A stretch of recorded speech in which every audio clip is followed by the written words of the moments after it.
She's pretty narrow through here, mate. Yeah, it is pretty tight. Geez, the old trees are down through here too. As you can see out there, how dense and how overgrown it is in here. The trees are all over the track. There's trees down on the track. It's very tight and narrow.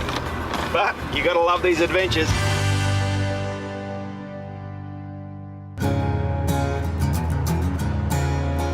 It wasn't long. In fact, it was only a few kilometres into the track and we come upon a big obstacle that stopped us in our tracks.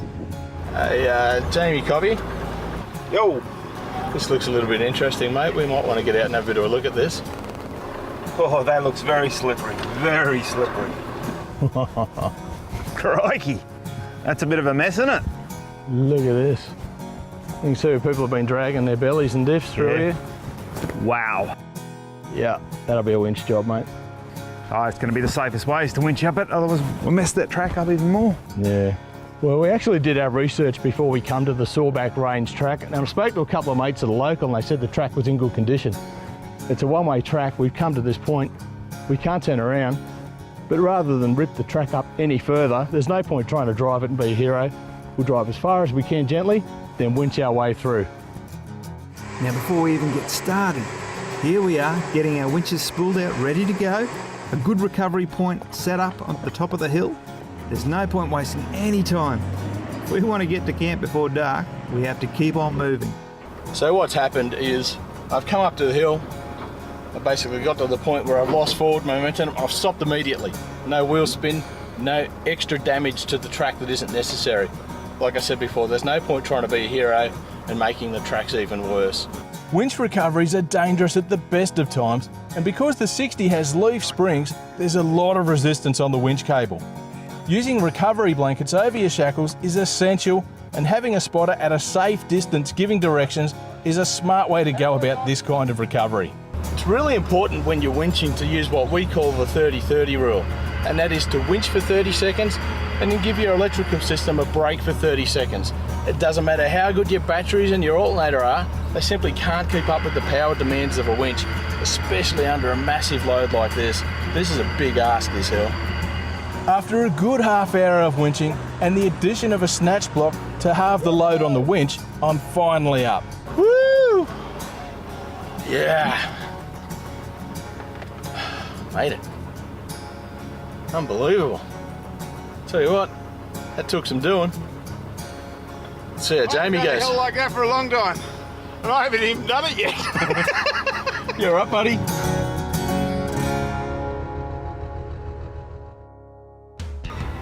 Now it's my turn. Yep. While my truck has bigger tyres and plenty of go under the bonnet, there really isn't any point me hitting this bog with full power. Nothing other than a tank would make it up this. As Rick has done, I'll drive as far as I can and then I'll get the winch out. Well, that'll be as far as I'm going. Because Jamie's running synthetic rope on his winch rather than steel cable, it's so much easier just to pull it all out here and take it back up the hill. It weighs nothing. Lugging a whole lot of steel cable up there is hard work. A full roll's about 30 kilos, where this is about 1.5.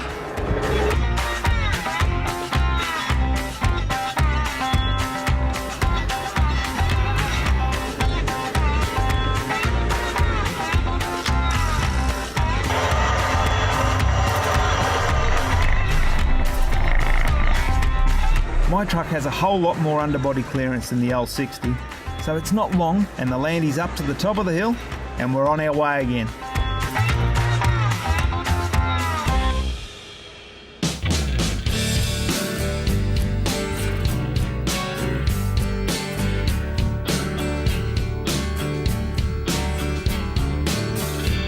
Tell you what, mate, that was a bit of fun, wasn't it? Jeez.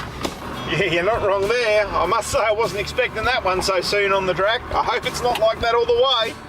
Oh, mate, let's hope the boys are still waiting at camp for us. That took a while. But the track did have a bit more in store for us.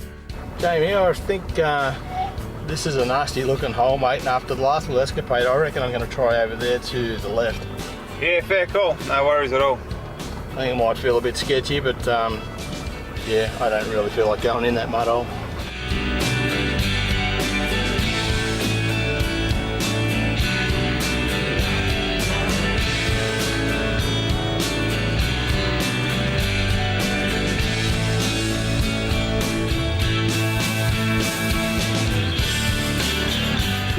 love a good muddy track, then the Sawback Range track is most definitely for you. But it's not all mud and low range action. This truck runs right through a World Heritage listed area, which is simply stunning.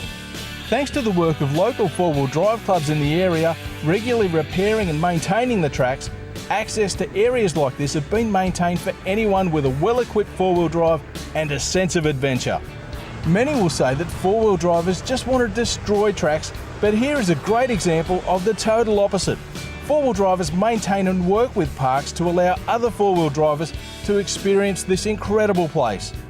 As the track opens up and you see the wild Sawback Range on your right, you begin to descend into the valley towards Adamsfield. How challenging was that track? After being closed after winter and being one of the first few trucks to come through here, what can I say? Tell you what, mate, it's almost a case of biting off more than you can chew. My truck's not really set up to tackle such big holes, but you know, we got through and that's the important thing. It was a whole lot of fun too. Oh yeah, it was. I mean, I haven't done that sort of driving for a long time, but it really put us all to the challenge, didn't it? All right, so we're going to go check out a bit of a historic mining town, mate. I know that's something that's probably going to float your boat a little bit. There's the remains of some huts there, I'm led to believe, and an interesting story. Looking forward to it. And that'd be that Adamsfield, wouldn't it? That's the one, mate.